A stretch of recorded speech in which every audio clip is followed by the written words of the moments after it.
30 ஆண்டு காலமும் ஆண்டவரே தகப்பன் தன் பிள்ளையை தோளின் மேல் தூக்கி சுமப்பது போல கர்த்தர் சுமந்து கொண்டு வந்தீங்கப்பா. அந்த கிருபைக்காய் நன்றி செலுத்துகிறோம்ப்பா. ஸ்தோத்திரிக்கிறோம், ஸ்தோத்திரிக்கிறோம், ஸ்தோத்திரிக்கிறோம். ஆவியானவருடைய கரம் குடர்ந்து கத்தாவே அற்புதமாய் தாங்கி நடத்தினதற்காக எமக்கு நன்றி செலுத்துகிறோம் ராஜா. ஸ்தோத்திரிக்கிறோம்.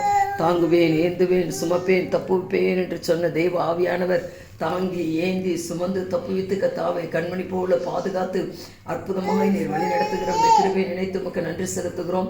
இன்னும் தொடர்ந்து உம்முடைய தேவ மகிமை தேவ வல்லமை கத்தாவை அளவில்லாமல் வெளிப்பட்டு கத்தத்தம் நாமத்தை மகிமைப்படுத்தும்படி ஜெபிக்கிறோம், ஸ்தோத்திரிக்கிறோம்.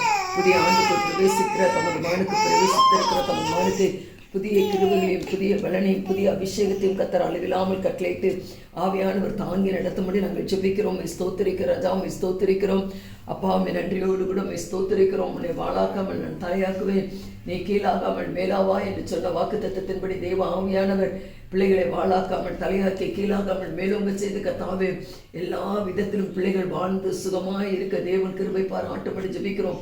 எந்த தீங்கு பிள்ளைகளை அணுகாதபடி பாதுகாத்துக் கொடுங்க ராஜா. ஸ்தோத்திரிக்கிறோம்.